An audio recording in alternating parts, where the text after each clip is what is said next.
Hola a todos!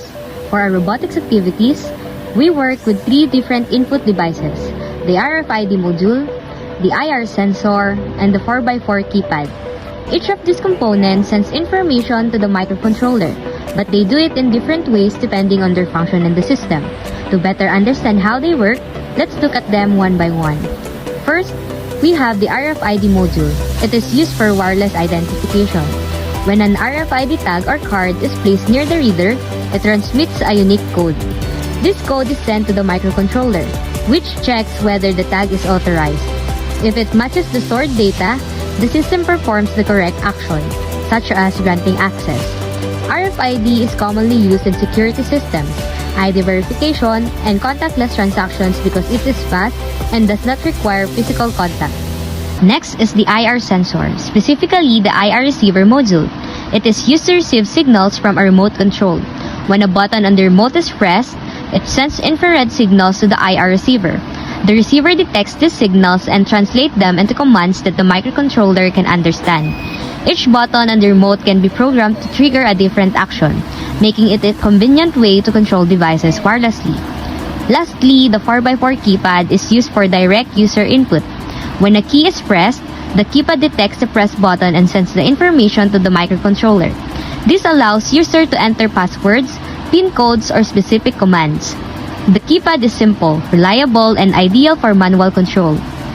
Even though these components work in different ways, each one was important in its own project. The RFID module focuses on secure identification, the IR receiver allows wireless control using a remote, and the keypad makes it easy for users to enter information manually.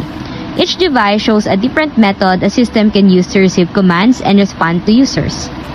Throughout the activities, our debugging journey was both challenging and fun. From the start, we ran into a mix of hardware and software problems that tested our patience and problem-solving skills. The first issue were damaged wire in the RFID module. Some of the jumper wires connecting the RFID reader to Arduino had been bent or slightly cut, which caused loose connection. This prevented the reader from detecting card properly.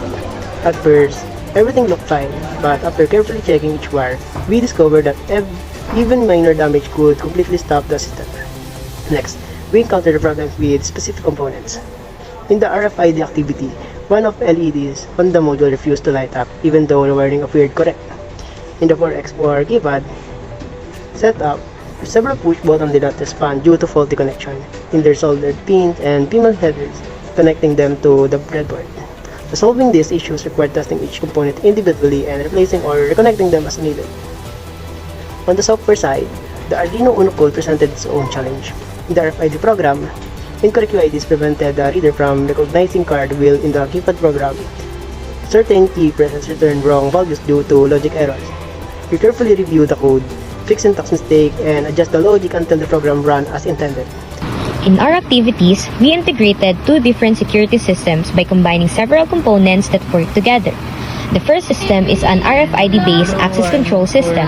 We use an RFID reader, RFID tags, green and red LEDs, an LCD display, and a buzzer. When a registered RFID tag is scanned, the green LED lights up, the buzzer makes a count sound, and the LCD shows access granted. If an unregistered tag is scanned, the red LED lights up, the buzzer gives an alert sound, and the LCD displays access denied. This shows how RFID can be used to identify users and control access. The second system is a keypad and sensor-based security system. We added a 4x4 keypad and an ultrasonic sensor along with the LEDs, LCD, and buzzer. The ultrasonic sensor detects if someone is standing in front of the system, and once detected, the LCD asks the user to enter a password. If the correct code is entered, the green LED turns on, the buzzer sounds calmly, and the LCD shows access granted. If the wrong code is entered, the red LED turns on, the buzzer gives an alert sound, and the LCD displays access denied. Through combining these technologies, we demonstrated how interconnected hardware components can function as a unified system, reflecting how modern smart security systems are designed and implemented. Here, we we will present different practical application of these electronic systems. The Arduino project plastic bottle recycling with RFID scanner for points or coins solar power will be all about a system of recycling plastic bottle with the use of RFID and sensor to encourage the proper disposal of waste. The system will allow the user to tap their RFID card to identify themselves first, and after that, they can insert their plastic bottle into the system.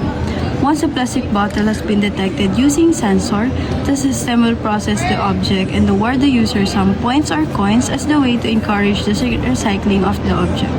The information will be shown user through the LCD screen, which will be easier for the user to understand. This project named Arduino Calculator Project with keypad and LCD module is going to involve an Arduino-based calculator system which utilizes a keypad and LCD to execute basic mathematical operations.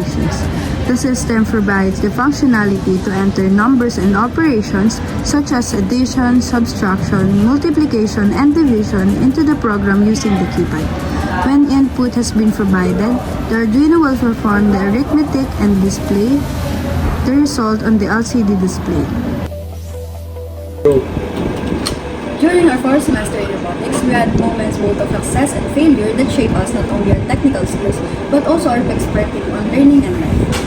One of our proudest moments was when the project ran smoothly without any errors. It felt like rewarding to see our coding, wiring, and teamwork come together perfectly. At the same time, we had also moments that trial and error, sometimes wire didn't work properly, or our code wouldn't run as expected. Those frustrating moments taught us patience, persistence, and value and careful analyzing problems before rushing to fix it.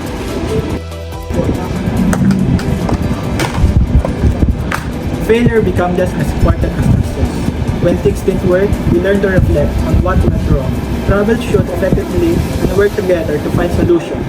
This experience improved not only our problem-solving skills, but also our ability to communicate and cooperate as a team. Robotics is more than just building machines. It's about learning to think, create, and solve problems. Mistakes are part of the process, and every error teaches you something. Success feels great, but failure helps you grow. Work better with your team and become more patient and persistent.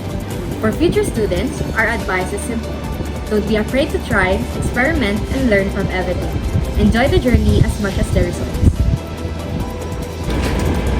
Keep learning, and never stop being curious about how things work. I just had to let you know you're.